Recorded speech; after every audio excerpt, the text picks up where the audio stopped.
این همون چیزیه که خیلی وقت منتظرشی. بریم اول از همه تستش بکنیم که عملکردش رو ببینیم.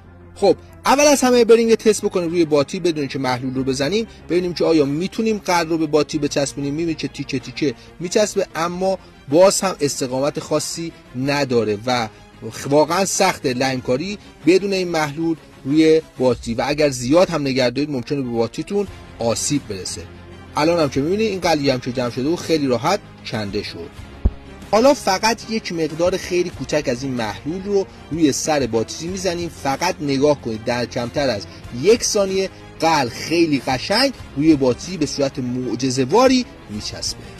دیگه با این محلول شما هیچ موقع اذیت نمیشید و قلب‌پذیری هر نقطه‌ای رو 10 ها برابر میکنه. برای دریافت قیمت این محصول فقط کافیه کلمه جوهر رو برای من کامنت کنید.